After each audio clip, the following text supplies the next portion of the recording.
Hi, let me guess. You are planning your trip to Iceland and you are doing your research and trying to understand how much budget you should plan. In this video, I'm gonna break down all the costs and all expenses that I had with my best friend 2 months ago in Iceland. I'm gonna share some tips and maybe also some things that I would skip next time. So enjoy this video and I hope it's gonna be useful for you.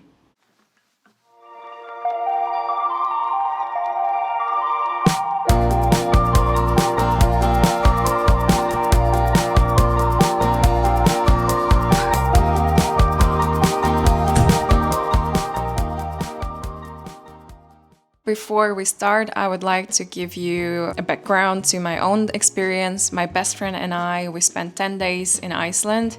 We were there end of May and beginning of June, and we did not do the full loop in Iceland, which is a very popular thing to do. We stayed just in the south. And actually the goal and the idea was to make this trip budget friendly, and here's the budget breakdown. So here's what we actually spent, all in euros and for 2 people.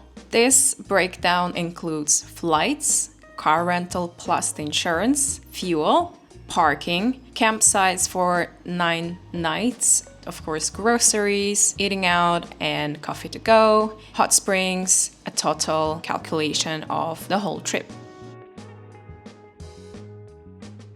Finding a rental car in Iceland is not a big issue because there are plenty of rental companies there and you can find car for whatever your preferences and capacities and capabilities. We rented our car from rent.is and we paid about 1,250 euros for 10 days, including basic insurance. We didn't go off-roads or anything like that. So a regular car is absolutely fine for a highway trip if you're not going off-roads. But if you are planning to the highlands, then of course I would not recommend taking a regular car. And of course check if gravel protection is included in your insurance because Icelandic roads are rough and you would thank yourself later that you have one. And especially in the remote areas, this is very important and one of the biggest tip that I could give you.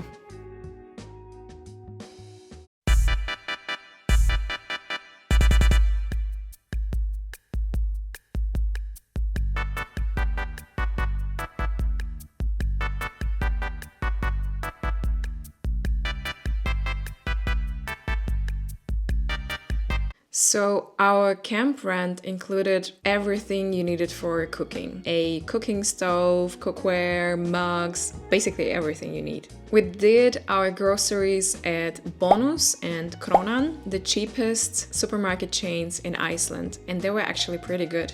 And our go-to meals were eggs, sandwiches, and soups.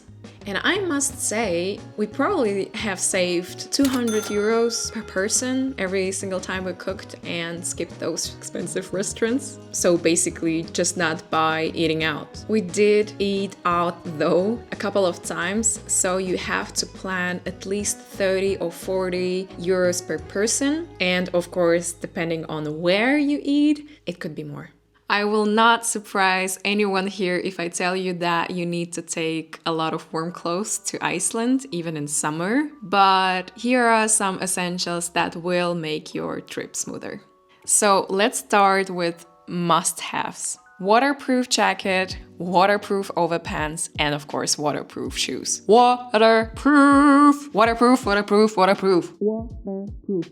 Yes, that's the key word. That's the word that should be anchored to your trip to Iceland. Anything that is waterproof is useful. Waterproof case for your phone and cameras. Waterproof phone case is very useful, especially if you're going to hot springs or waterfalls. A great thing to take with you, which we did not have with us. Raincoats for waterfalls like those I have in my video, and of course merino wool layers. Merino, I don't know how to pronounce it correct. Merino is so cool because it's very thin, but it's very warm, and it's actually great for summer and for winter. And during your trip, I would use the merino layers as kind of like underwear layers, and then your stuff on the top. Perfect combination. Next, we have quick dry towel. Also very important, especially if you go to some wild hot springs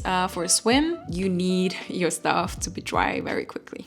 Thermomugs is another point that actually was very useful. We didn't really plan it, but we just took our mugs that we usually use in Vienna, my best friend and I, and we just took it with us, and it was very, very cool because we had our hot drinks all the time with us. Of course, sunscreen. Don't forget your sunscreen. Tote bags for shower stuff and shopping. Tote bags helped us a lot. Don't underestimate it, but when you live in a camp car for a week and you have to travel all the way to the shower, you're not gonna just grab it like this. So these tote bags actually were very practical. Trash bags or plastic bags for your wet swimsuits after hot springs, and of course trash, also essential. Flip-flops, yes, for the showers, for the public campsite showers, and of course for hot springs. Swimsuit, but I guess that's just obvious. Okay, now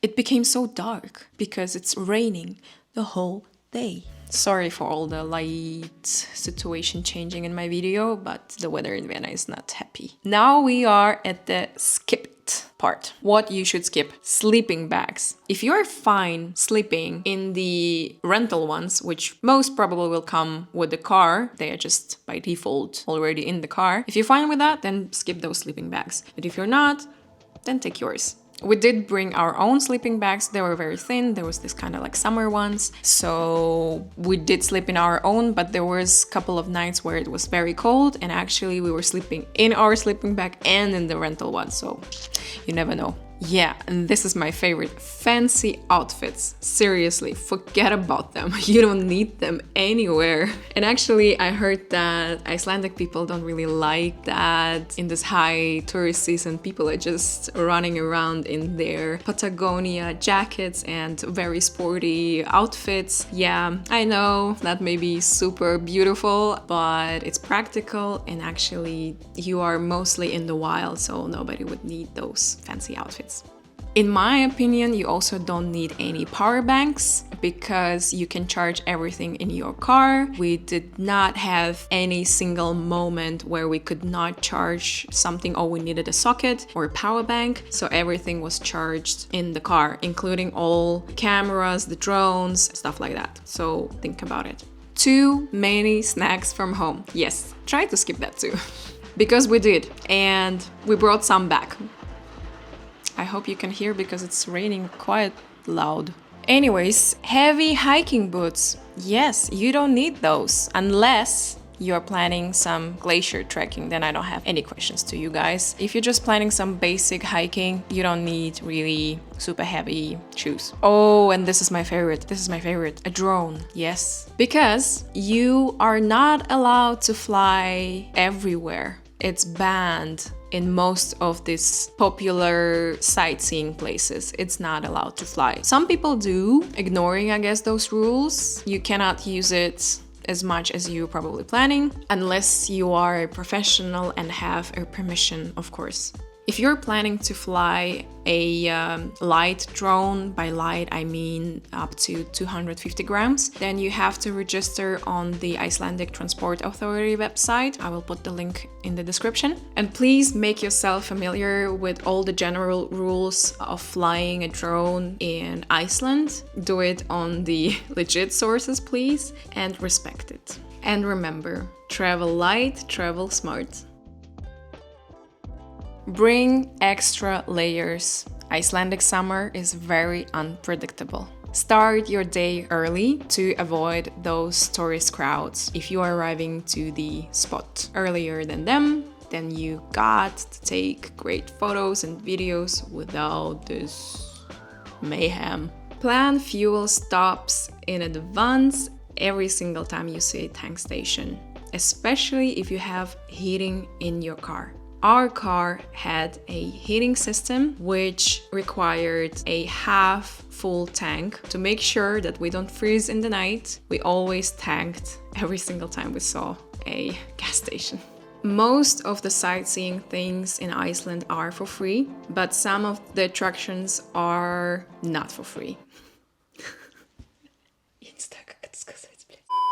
Most of the sightseeing locations in Iceland are for free, but there are also, of course, some paid attractions, which I would personally skip because the free locations, free spots are just as epic, trust me.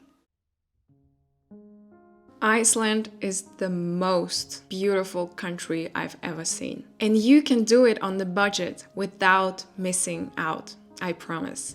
So here's a quick recap. Book your flights early on. Rent a car with insurance, heating, and cooking utilities. Bring some outdoorsy snacks with you, but not too many and not too heavy. That will most probably will save your first or second day in Iceland. Bring with you, of course, warm and when possible, waterproof clothes and accessories. And remember, Iceland can be budget friendly. So that was it. Let me know in the comment section if you want our Google Map pins or maybe packing checklist, or you have any other questions regarding this trip, just let me know. And don't forget to check out that full vlog and see all these places in action. And safe travels!